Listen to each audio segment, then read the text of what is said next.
glad to have Adam Alfrey here tonight. Been wanting to get him up here a long time. He's been a curator at the Museum of East Tennessee History for many years and done some really great shows.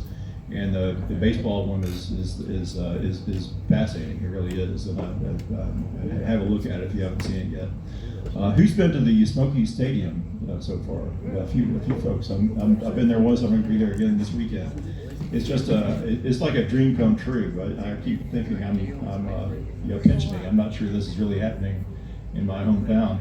But I have always thought that we needed baseball in Knoxville, and I feel the same way as people did in the 1860s. I think when to be a real city, you had to have a baseball team, and we did have a baseball team by 1867. And that's by the way, that is fascinating to me. We have our new music guide up here, and that's free, and get one if you haven't seen one yet. But it's about the history of music and how music just suddenly bloomed in the post-Civil War era. And you think, what does music have to do with baseball besides Take Me Out to the Ball Game, which I heard a great jazz version of this last week. But actually, all these things combined kind of to bring Knoxville out of the Civil War. And all these things were happening across America, but here it seemed like they almost happened the same day. We got a baseball team, an opera company, a brewery, all these things happened all at once, about 1867, 1868. And these were all marks of a modern American city at the time. And we still have these things, I'm glad to say. But we've done a few things with baseball history over the last year or two as they were building the stadium. I knew there'd be interest in it. We did a piece a few weeks ago about what's called the First Reds. Look it up if you haven't, knoxvillehistoryproject.org website. It's about the first championship team for Knoxville in 1879. And this was a team that was so legendary, people were still talking about it in the mid-20th century, even though they're getting a lot of the details wrong. They're passing down stories they heard from their fathers. But that story is on our website. Another story we did a few months ago is called the Reign of the Monarchs, Barons, and Clowns, and it was about the Negro League era in Knoxville, not the Giants and the Grays, the local teams, but when there were big league Negro League teams playing here against each other in Knoxville, because often they didn't have a good field at home, and they would just agree to meet in Knoxville at Caswell Park at the main baseball stadium. And that's when we had people like Satchel Paige and Josh Gibson, Willie Mays, Hank Aaron, were all playing here in Negro League teams in the 40s and early 50s when they were meeting at Caswell Park. So that story's on our website as well. And the weirdest story about baseball we did was, I think last year, we did a story called The Bottom of the Ninth. And it's a very peculiar story about when Billy Meyer, the guy we named our former stadium for, who was manager of the Pittsburgh Pirates, sued MGM for a movie made by his fellow Knoxville High School graduate, Clarence Brown. A movie called Angels in the Outfield. The very first one, 1951, was the one that Clarence Brown made. And Clarence Brown liked to film on location and used real things when he could. So he shot this not in Hollywood, but at Forbes Field in Pittsburgh, and he used the actual Pittsburgh Pirates in the movie as the worst team in the league, which they were at the time. And Billy Meyer, with the manager, kind of seemed to go along with it for a while. But I think when the movie came out, he was not happy about the way that he thought he was portrayed by Paul Douglas. Even though he was not called Billy Meyer in the movie, they were using his players.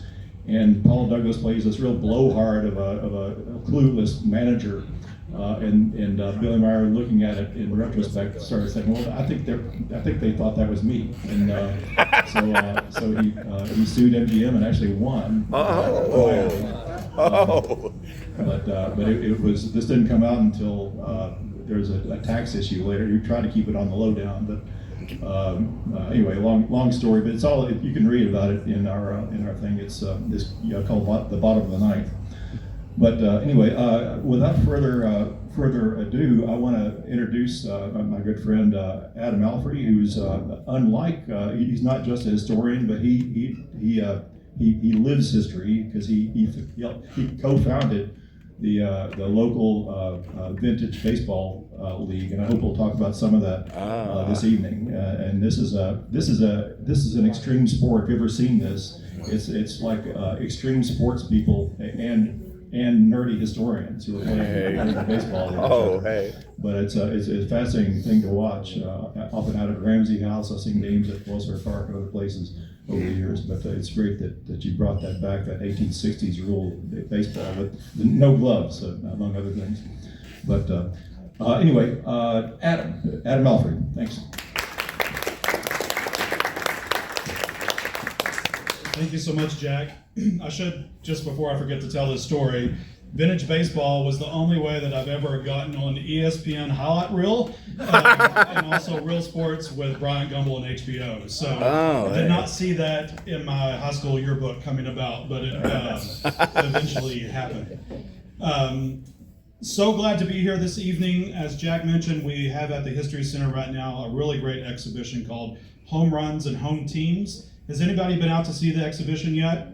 A few people have, great. If not, please come, enjoy it. If you haven't, this is what you're in store for. The exhibition begins as you go through this space into what we call the history dugout. And we really try to tell how baseball progressed, how it developed across Tennessee. We're hoping this exhibition actually travels the state and goes to other museums, so that communities can reflect on how baseball has been important to them and impacted their community. Toward the back of the exhibition, you'll see that there's a baseball field with 9 players on it. We did this sort of thought exercise of an all-time all-star team of individuals who were born in Tennessee. That was a tough selection, trying to balance that with 3 players from each of the Grand Divisions. So we'd be curious if you'd come check it out and see if we got it right, who you would suggest for that all-star team. And then in the back, there's a section that really deals with the historic spaces, the ballparks that are no longer in use, but gave us so many great memories of the sport. These projects, of course, don't happen in a vacuum. There's a lot of people that go behind the scenes and work on these, and I wanted to recognize a few of these individuals. One being my co-curator, Rebecca Piesheimer, who's in the back of the room. Rebecca helps out on all these projects, and she's actually the creative force on these things, I really think. Mark Aubrey was on our team of scholars. Mark is up here with us. If you haven't checked out his website, Old Knoxville Baseball, is that right? OldKnoxvilleBaseball.blogspot.com. OldKnoxvilleBaseball.blogspot.com. BBSAS.net. BBSAS.net. Baseball, stats, and stuff. Okay, all that. He's an amazing researcher, and we owe a lot of our knowledge to, especially the Smokies history in the early teens, to Mark, so I certainly appreciate that. Dr. William Hardy's here with us this evening. He's a professor at Lincoln Memorial University, former teammate on the Knoxville Holstons, and he's done a lot of great research into that first year of baseball in Knoxville. We'll talk a little bit about that here just in a minute. Skip Nipper's not with us this evening. He hangs out in Nashville. He's the historian for Sulphur Dell, the historic baseball park there in Nashville. A really great read if you pick up his book. Dean Novelli, local historian, did a lot of work on the All-American Girls Professional Baseball League. In fact, I'm not going to touch on that a lot this evening because this Thursday at the History Center at noon, Dean's going to give a talk about all the Tennessee women who went and contributed to the All-American Girls Professional Baseball League. Really amazing stories. Please join us. It's going to be a good time. Jameson Pack, have folks heard about the Grovewood Baseball Museum in Morristown? If not, go check it out. He's an individual collector, has created his own baseball museum there that's phenomenal. I'm not sure if it's still open right now because he's making plans to relocate it to Chattanooga, but whether you catch it in Morristown or in Chattanooga, it's well worth a visit. Christopher Rolland, another researcher out of the Nashville area, an archivist, does some amazing work about early Nashville baseball, and then Richard Toy, who contributed us as well. So tonight, our game plan together, I thought we would start by looking at this question of when and where was baseball first played in Knoxville? Sort of an interesting question, a question we get asked quite often.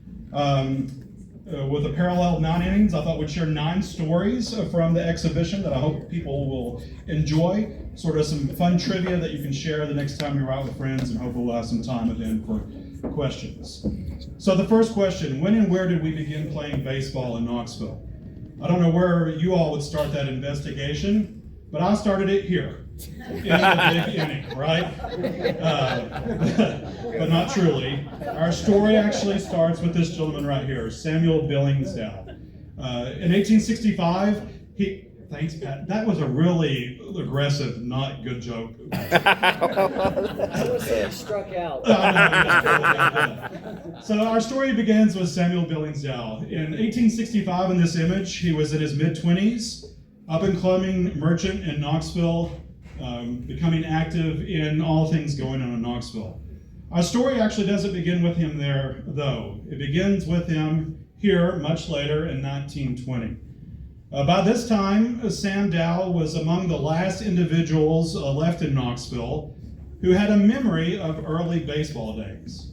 And as the newspaper does from time to time, they looked around and said, you know what, how do we tell the early stories of baseball? Who can we go ask? Well, Sam Dow was the last guy left around. And when you're the last guy, you can tell the story any which way you want to tell that story. So, in the 1921 newspaper, it described Sam Dow as he used to be considered good at baseball, but is now eclipsed by many broader lights in the said constellation. At this time, he was not even remotely thinking about getting on a baseball field. Let's just be clear about that. But the statement that was most intriguing and which set off a series of myths that were repeated over a number of times was this statement, that in 1865, I started the first baseball club which was organized in the South. Pretty bold statement, right? That here in Knoxville would have been the very first place that an official baseball club was organized. And if you ever dabble in history, I'll go ahead and tell you that when you hear words like the best or the first or the most, your radar should go off because the person's probably elaborating and it's not true. And that's what proved to be the case with Sam Dow. Just to give you some context, very early on, Tennesseans were aware of baseball or playing baseball. So here's a reference to the Mexican-American War. Private George C. Ferber kept a illustrated journal through his experience as an East Tennessean going into the Mexican War. And in one of the chapters, he indicates that to play ball was among the favorite way that the soldiers would pass time in their camp. And he said that when they played ball, they did so behind the camp there in Mexico. And this is sort of an interesting illustration because here's Camp Ringgold near Matamoros in Mexico. And if you look behind the camp, you see individuals in a diamond pattern, perhaps playing rounders or a form of baseball. So this might be one of our earliest images of Tennesseans actually engaged in the game of baseball.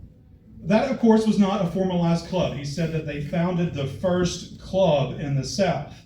Well, in Tennessee, based on what we know currently right now, 1857 in Nashville, the Hickory Club was said to have been formed. They were going to have as their object this physical and mental improvement. You read that all the time, that these early sports clubs, it was about edification, making the person better, spiritual growth, physical growth. But to do that, they were going to practice athletics, outdoor games such as cricket and baseball.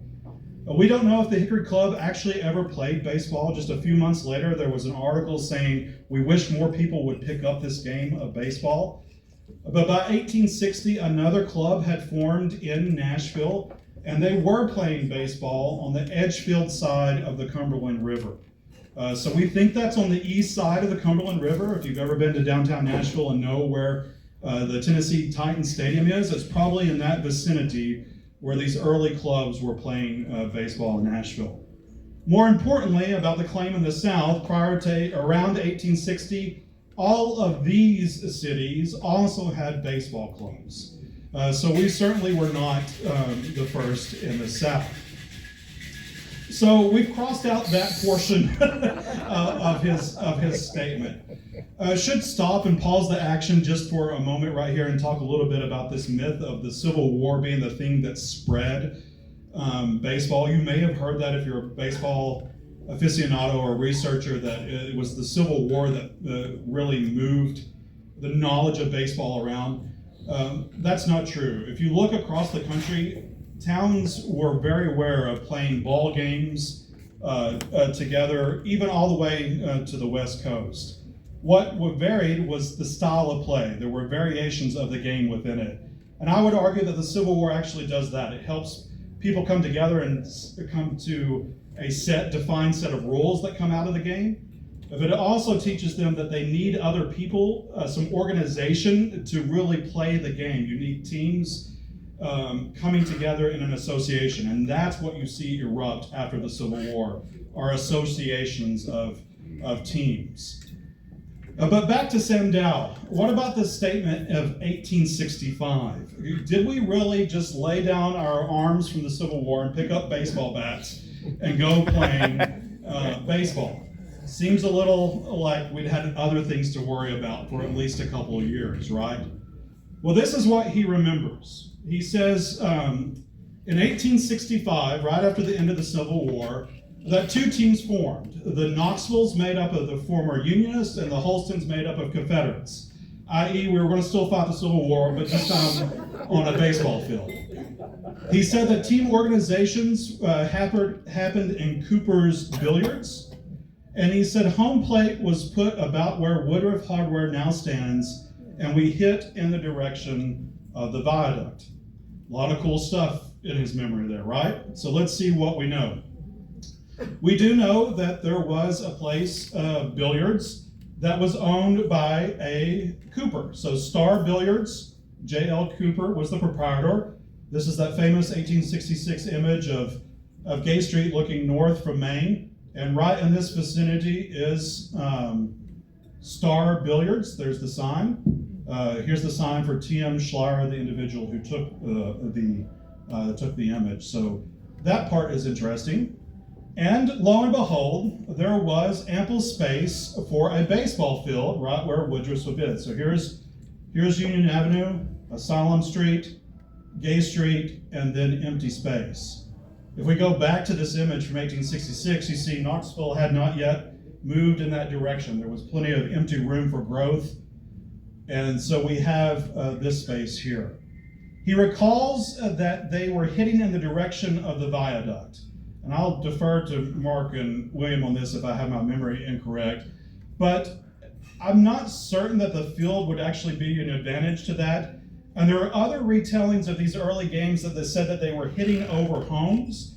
They recall hitting over Shropshire's house. Other accounts say that the ball would fall and roll down the natural incline toward the creek. So they actually may have been hitting more in this direction. This was, for lack of a better term, the city dump. It had been overgrown. They cleared off the space. It was a natural bowl, so the attendees would sit in this area and probably watch the action be as it hits in that direction. Can't be dogmatic about that, but certainly it seems reasonable to create a longer left field for hitting purposes. Now this is where it gets even more sensational with his memory. He says in the very first game between these two teams, all of these things occurred. He said before the game even broke out, they got into an argument about the 30-day rule. At this time, teams were amateur teams, but you begin to see some professionalism begin to creep in because they were arguing about if they were bringing in ringers from other places to bolster their team and bolster their chance at winning. So this becomes an argument about the association. He says Spencer Munson, this fine-looking fellow right here from Ohio who married into a Knoxville family, became an insurance salesman. In returning the ball to the infield, he twisted his arm in such a manner that the bone snapped.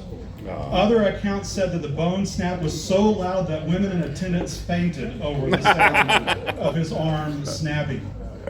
He also said that he took an injury, that at the pitcher's point, he raised his hand up to catch a hot liner back. He missed, and it took the middle finger of his right hand straight back and twisted it back.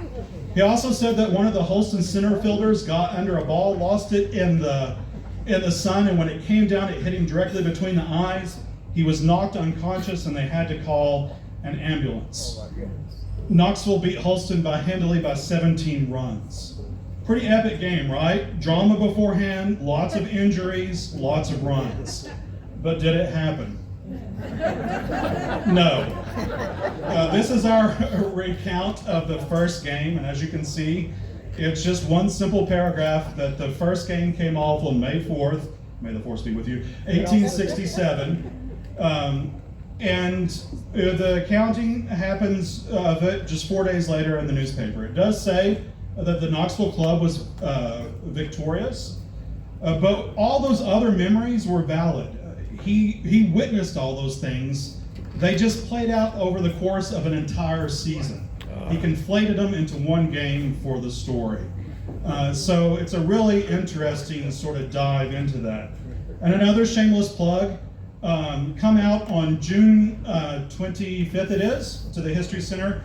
Dr. Hardy is going to be giving a talk about the founding fathers of baseball, all the gentlemen that played on these early teams. That I'll just leave the story there and let him pick up with that at that time. So that's sort of a interesting little summation of when we played baseball for the first time in an organized way in Knoxville. And that happened right here. Yeah, and it did happen right here. So we're standing on sort of hallowed ground in that regard. I wanted just to share with you some things about the 1860s game, in case you happen to have been one of the individuals sitting there watching that game that day. You would have instantly recognized it as the game that we play today. The big difference being that it was barehanded, no gloves, as you could tell by the reports of the injuries. They were struggling to fill the ball. That was really because the rule that was in place up until 1864 had been removed. Prior to that, you could catch the ball on the bound, and that would result in an out. But now they're trying to adjust and catch the ball on the fly, and so they're risking their hands in order to catch the ball for the out. Speaking of the ball, this is what the ball would have looked like. It's got a cross pattern on the front of it, a little bit larger. I'll pass it around so you can see it. This is one of our hitting balls from the Vintage League. That's the type of ball that they would be catching bare hand. Interestingly enough, it was the visiting team's responsibility to bring the ball to the game. So they would have a ball maker on the club, and they would try to manipulate the ball to their advantage within the rule book. So if they felt like they had the bigger bats, they would bring a tightly wound ball. If they thought the other club had the bigger bats, they would bring a dead ball to the game and try to manipulate the game in that way. You recall that Dow used the term home plate. In 1860, the home plate was literally a metal plate. That's where we get the term for that. A round disc, it could have been a metal cast iron eating vessel. It could have just been a piece of metal put on the ground to register, but that was a little different from the day. As you saw by the scores were typically higher. It was an offense-driven game, and an individual's sort of their pride, their sportsmanship became in the defense and actually stopping that. There's some accounts that go into the runs going up into the 90s amongst some of these teams. So it's a pretty fast played game. Usually one umpire per field of play, and that's where that term home field advantage comes into play, because if he missed something, he would turn to the crowd and say, "Hey, did you catch that? I missed it." And it was up to the crowd's honor to tell him what was going on. So when you're at home, the calls usually went your way, and nothing really has changed. The social aspects of the game were probably almost even more than the action on the field. Up-and-coming gentlemen in the community, and they were looking to make connections and interactions. And so the night before, there would be eating at the Lamar House. There would be social activities, concerts, bands would be brought out to escort them to the field. And then afterwards, sometimes cities would write letters to one another and publish them in newspapers saying, hey, you guys were really great hosts, or you weren't great hosts and you cheated. So there was all this sort of like city to city diplomacy going on. It was also, interestingly enough, the first few seasons, a fall sport. We think of summer as being the time for baseball, but Knoxvillians did not like to get hot. And neither did the players. And for those of us who've tried to play vintage baseball in sort of semi-period attire, it is no fun. It does not breathe, and it holds a lot of liquid. This last portion is sort of interesting too. A club could be the champion of anything long as they declared that they were going to play for the champion of something. So two teams could get together, like the Holstons and Knoxvilles, and say, we're going to play for the championship of Knoxville. They would play 2 or 3, 4 or 5 games. Whoever won the series, they became the champions of Knoxville. Happened for the state. It happened for the region. You could challenge anyone to become the champion of anything. Just as a point of reference, Jack mentioned ago that we're seated somewhere probably right in here, so we're right on top of where baseball was played for the Knoxville's home grounds. But the Knoxville Holstons also established a field over this way. Here's the railroad. Jackson Avenue runs right through here. This is the creek that runs through that area, and their home field, their practice field, was described in that area. What's there today? We're within feet of probably the stadium. So in some ways, Knoxville baseball has returned home to one of its original spots. What was the composition of the baseball? So usually a rock or a cork in the middle, wound tightly with string, whatever was available, and then tanned leather on the outside. A lot of them that survive, they're actually darker in color, usually a brown color. These are, of course, more modern, but it's usually a rock or a cork in the middle and then wound tightly. So this is an interesting map that we put together for the exhibition, just to look at the ball clubs that came together in Tennessee during that first decade. This is certainly not exhaustive. This map was based on the research of Bruce Allardyce. He was a very well-respected baseball historian who was digging through and looking for these teams prior to the digitization of newspapers. So he was cranking through microfilm, and he was able to identify all of these clubs existing across the state. What I'd like to point out just briefly is that in 1867, we formed our first association. There were and there's an interesting pattern to this association. So Memphis supplied one team to the association. I believe it was the Enterprise team. Chattanooga gave 6 teams to the association. Knoxville supplied 2, the Knoxvilles and the Holstons. And can you guess which other city up there supplied the last team to our first baseball association? Nashville? That's a good guess. Who'd you say? Clarksville. Clarksville? That's a good guess too. It was Tazewell, the Strum Baseball Club. I haven't looked into that. I don't know if have you all? A little? Yeah, I'm not sure why Tazewell there. But it's really interesting to see that first association of clubs were coming together to play baseball. Just as a fun fact, since then we've identified other teams. For example, there should be a little pennant here for Maryville. They had a great team called the Hunky Dories, which is a great team name that should be here as a baseball club. But the other thing to look at in this pattern, this is on a railroad map, is that the teams tend to follow transportation patterns, right? Folks are taking rail lines through this space, up the valley, around Nashville, and then the line that runs up here into Kentucky. So they were following places where they could go and play other teams and organizing in that period. I put a little star here. The Chattanooga Lookouts began activity as early as organizing in 1865. And so they rightfully can hold, since they're still in existence, that they're their longest convened baseball club in the state. So as much as we'd like to say that here in Knoxville, Chattanooga gets the nod there. So that's a look at that early time in baseball. So one thing off of our list. Now I thought we'd do a little sort of run through of some of the stories in the exhibition that I found interesting. Hopefully you do too. that you can share. Think about, certainly not exhaustive of the exhibition, but some things that we enjoyed reflecting on as we put it together.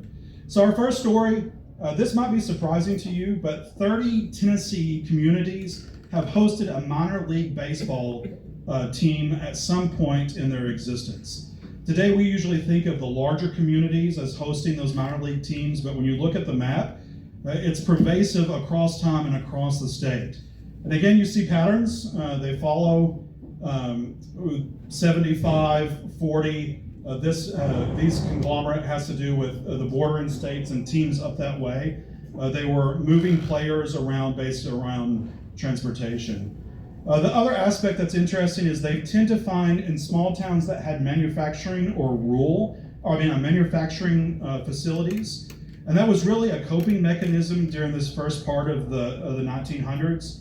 That term, a day at the ballpark, was a way to escape life working in a factory. You will see teams like the Irwin Potters, a reference to Southern pottery, or the Newport Canners, a reference to the canning operations in Cott County. So it was really a reflective of the industry going on. I should back up because we'll need this for something I meant to mention here. This is a representation of white baseball clubs that formed. Black baseball clubs formed simultaneously in 1867. That's important to note because we've found evidence, not in Tennessee but in surrounding states, that enslaved individuals were playing ball in certain areas. They were allowed to come together, specifically on Sunday, to play ball together. We know this because laws were quickly put in place banning the assembly of enslaved individuals because the crowds grew and owners were worried about individuals coming together. But the fact that black baseball clubs formed simultaneously just as white ones were formed shows that they had a knowledge of baseball and were ready to form on their own. What we don't have evidence for is them forming an association, nor do we have evidence that white teams and black teams played one another prior to the 1900. Interesting story number 2. Who's heard of the Savannah Bananas? Right, we all have. They're all over social media. They just played Nashville in Titan Stadium, sold it out, did goofy things on a fake baseball field with Rocky Top blaring, right? Well, everybody, especially the inventor of banana ball, thinks this is something new. But really, if you look back, a barnstorming and an entertainment-first baseball team is nothing new. It was done very early on in the 1890s, all the way into the early part of the 20th century. Funny enough, the Savannah Bananas began out of a minor league team in the Coastal Plains League. They were hit on hard times. They were about to lose their footing there in Savannah, and they came up with this approach to save the team and to save the organization, and it grew into this phenomenon. It's fun to watch. It's interesting. But barnstorming was a very important development that occurred for professional teams. Owners would take their teams and travel them about to other cities that didn't have a team to show them off. But it also led to entertainment-first teams. There was the Bloomer Girls that started in the 1890s, an all-women team that would take on anyone, professional clubs, amateur clubs, town clubs, often beating them. They came to town in the 1910s and beat the Johnson City Soldiers pretty handily. So they were an amazing club put together. There was also the All Nations Club. As the name implies, it was a sort of a club put together of representatives of individuals from different backgrounds. So you had black players, Hispanic players, Asian players all together on the team. What's interesting enough, there was a Tennessean who was the manager of it for a time. His name was Odyssey Fritz. And then, as Jack mentioned, there were the Indianapolis Clowns, a very early all-black team.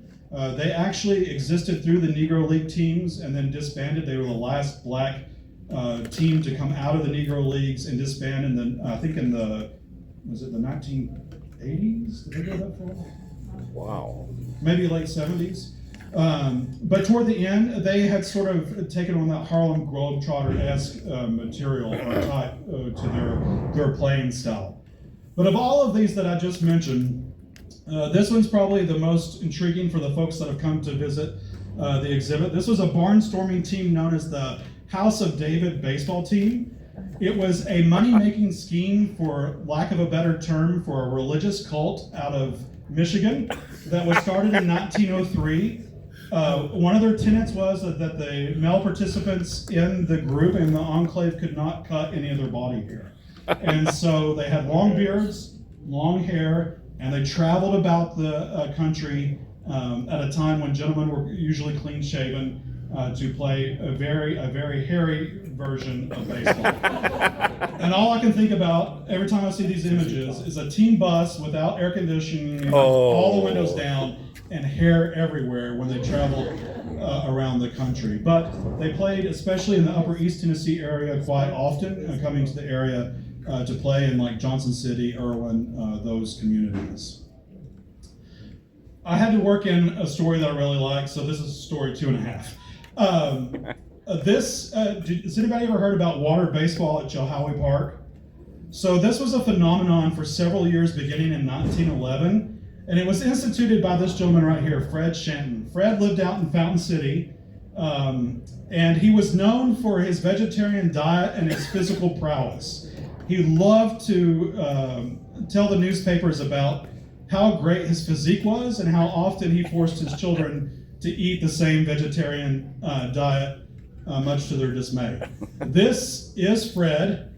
He was also known for his handball skills, and even up into his later ages, he would challenge anyone to play handball at the Y. That was sort of his shtick. But the other person that organized water baseball at Chilhowie Park was Skeet Klein. He was a well-known basketball player at the University of Tennessee, goes on to be a coach over at Murphy College in Sevier County. But this is what water baseball looked like, thanks to an image that was recorded by the Thompson brothers. So to play water baseball, you needed 8 players, not 9. There was no shortstop. Home base was a fixed raft where the batters would line up. The umpire, who was usually Shanton or Klein, they would stand right over here on this canoe to watch the goings on. And then there was a raft in the middle where the pitcher would be, and then 3 rafts that had 2 baseball players on them each. So first and right field, second, center, third, and left field.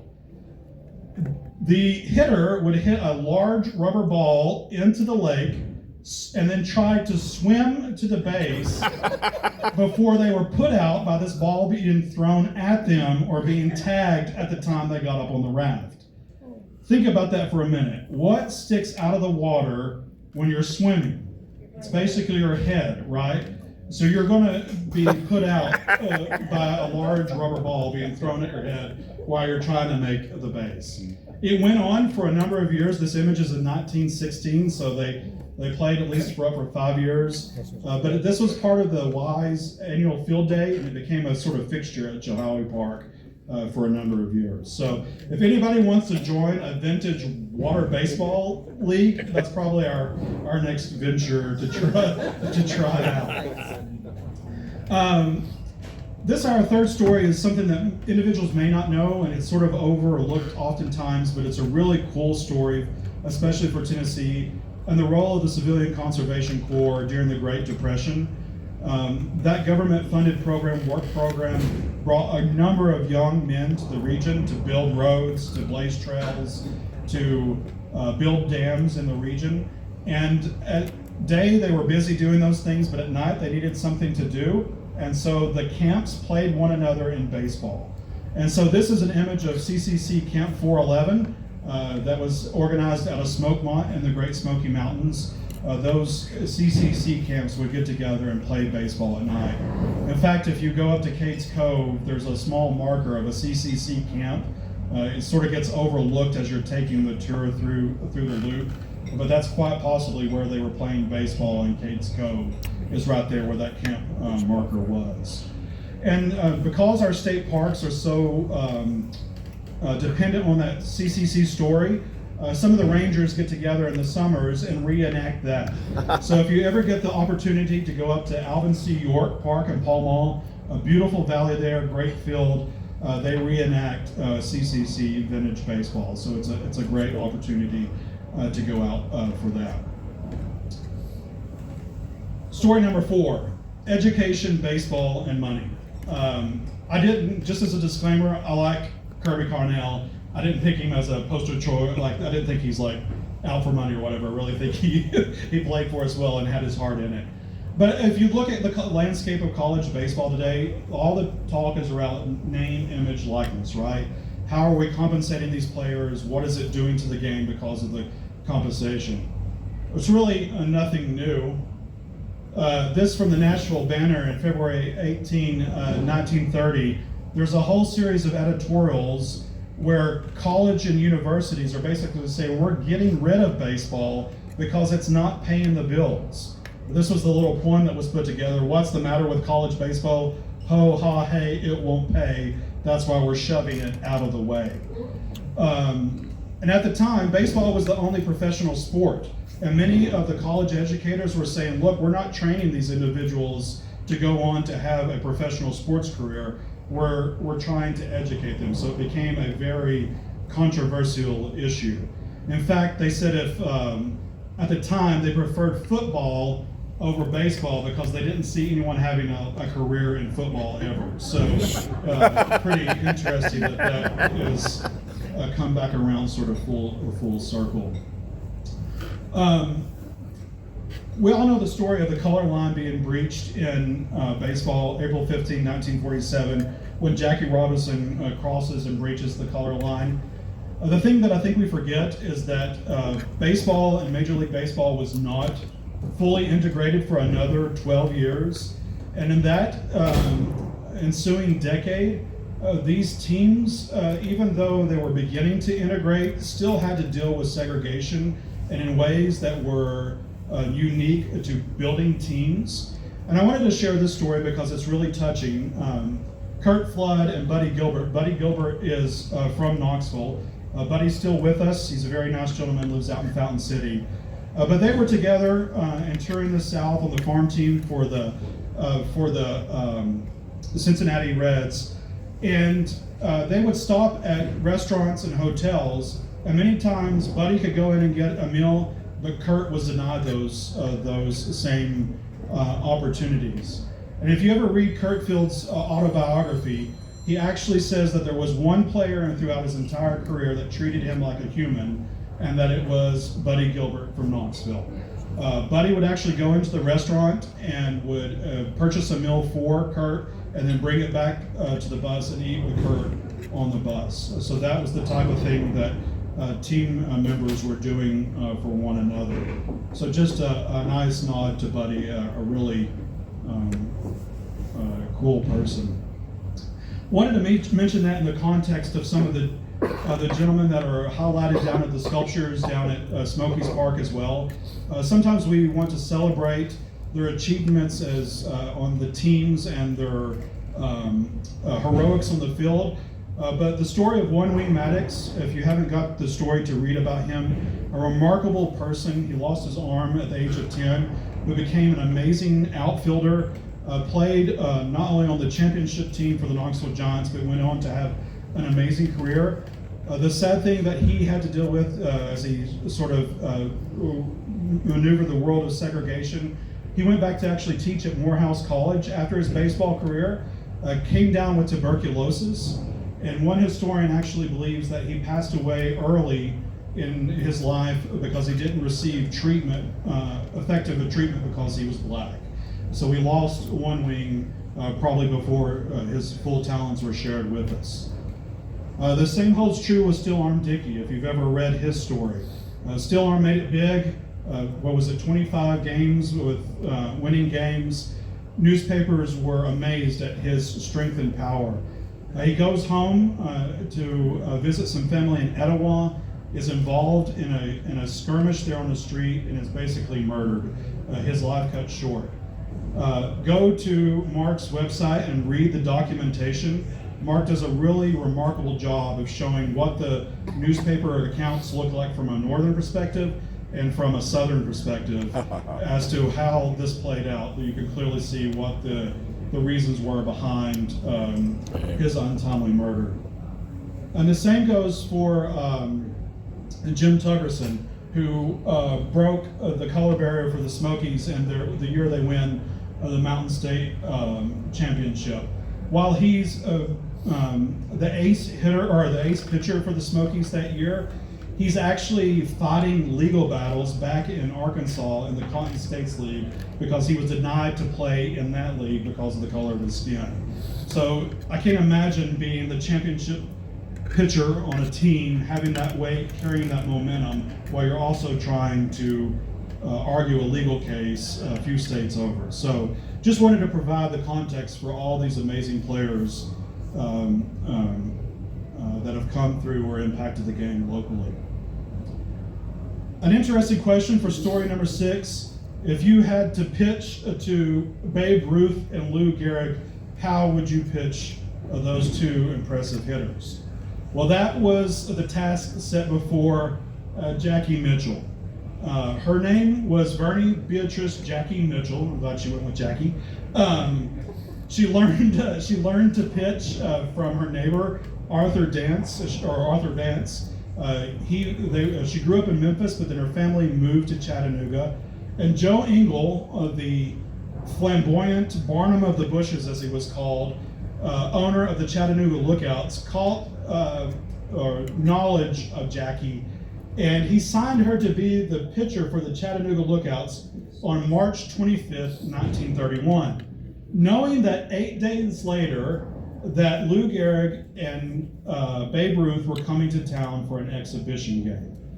Now the question immediately came up, was this a publicity stunt? Because Joe Engel was known for a good publicity stunt. It was just in his bag of tricks. And especially if you look at the date. It's 1 day removed from April Fool's Day, right?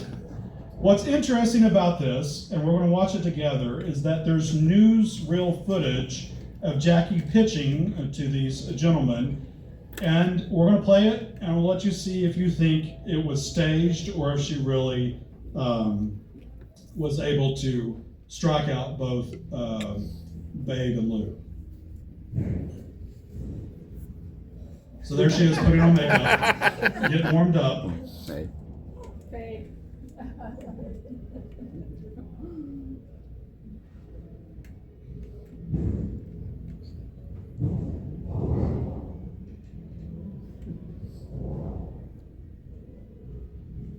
He didn't like that.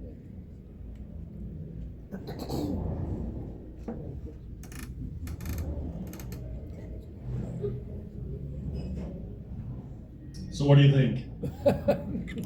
Real game, real exhibition game, went down in the scorebook that she struck out both Lou Gehrig and Babe Ruth. Immediately, though, you can imagine what the newspapers did with this story. There were images reproduced of Jackie putting on makeup. There were some very unflattering statements made about her, saying that the only curves on the field were not the curves of the baseball, that she had a better time at putting lipstick on than pitching a ball. This sort of cartoon appeared below a whole article that asked what would happen if women started playing baseball, and they basically said that women would be so upset if a man told them what to do, i.e. the umpire, and that if a call went against them, that they would fall out on the field, that a hypodermic needle would have to come out, and they'd have to be carted off the field. It really led to a really negative view of this event that happened. And Jackie came under the pressure that for the rest of her life. You remember the Bloomer Girls and the House of David? Well, Jackie went and played with them for a few seasons, and she was actually invited to go play with the All-American Girls Professional Baseball League. But by then, her notoriety for this one event was so big, and it weighed on her so much, and because of this press, she decided to go home and never play baseball ever again. So that's Jackie's story. Story number 7 It's an interesting fact, if you ever need it for trivia. Every single Major League Baseball goes through Middle Tennessee. And it goes through this little place right here. This is Tennessee Tanning Company.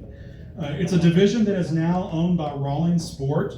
The company began very early in the 1900s. They were originally a leather jacket maker, but they retooled in the 1930s to support Worth Baseballs, which is also located in Tullahoma. And then in the 1970s, they patented a process for turning cowhides extremely white, which is what Major League Baseball really likes. And so if you ever pick up a Rawlings baseball, this was a fly ball that I called up at Smokies Park, you'll notice on here that it's the official ball of the Southern League or Major League Baseball. And they're either assembled after they leave Tennessee in Costa Rica for the Major League, or for the minor leagues, they go to China to be put together for a final assembly. So as you're out watching a game this year, no matter where you are with Major League Baseball, that ball, the leather, went through Tullahoma at some point. So interesting aspect that Tennessee plays in all of our games. Have you ever heard this phrase? It's not whether you win or lose, it's how you play the game.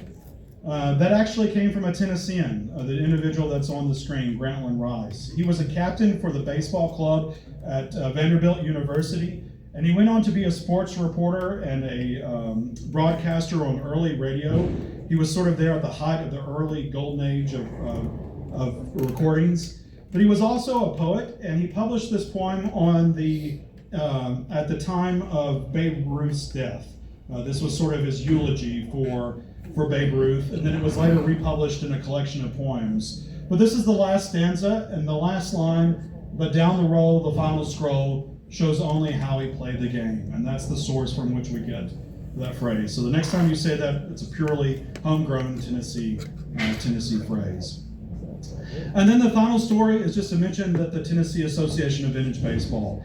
The Tennessee Association of Vintage Baseball began in 2012, and at the time, Tennessee was the first state in the South to play vintage baseball.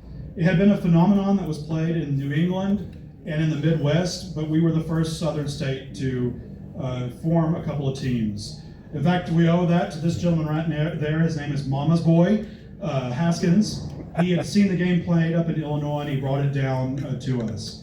By the height of the league, there were about 15 teams across the state playing together, and we play according to the rules of 1864. So we really wanted that bounce rule, so we didn't have to catch the ball on the fly every time, although that has still resulted in all manner of injuries and other things. But we here locally were able to recreate the Knoxville Holstons, that team that we began our lecture with.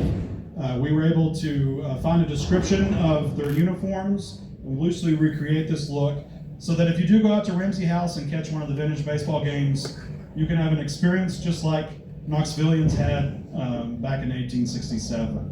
You'll recognize it as very much the same game. It's a fast-paced, moving game. We usually get 9 innings in less than 2 hours. So it's a great version. I would actually argue if baseball went back to those early rules, we wouldn't have a lot of the problems and things that we talk about today. So that's sort of the stories that I have for you this evening.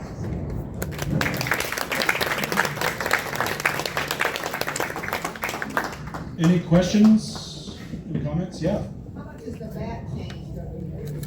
So in the 1860s rule book, the only rule for the bat was that it could not exceed 2.5 inches in diameter. So any length was allowed. So that means you could swing with something 12 inches long, or you could swing a telephone pole, as long as it didn't exceed 2.5 inches. Typically, the bat was much more tapered. You don't see the big barrels or bulges that you sometimes see today, but it was much more tapered in that regard. When did vintage baseball start here? Here, Yeah. We played our first season 2014. 2014. Yeah. You mentioned no gloves, but was there any equipment that they used back then that we don't use today? I don't think so. Yeah. So the gloves and the evolution of the equipment actually became with the professionalization of baseball. So when the amateurs get pushed aside and they start really bringing in individuals who are playing for money, for their career, pitch speed goes up, catchers start complaining that their hands hurt, so they look for ways to protect them, and then it evolves. Yeah, it evolves from there. So pitching is overhand. Pitching is underhanded in the 1860 game. It was the pitcher's job to deliver a hittable ball. So in our game, sometimes you'll see the pitcher actually say, where would you like the ball placed to the hitter, and it was his job to put it there so that it was put into play. Umpires behind the batter, off to the side. He can choose where he stands, for the field of play. Yeah. Good questions. Okay. Was there any Native American baseball players, teams? No, we mentioned that in the exhibition. Their tradition is tied to stickball, which is more of a lacrosse type.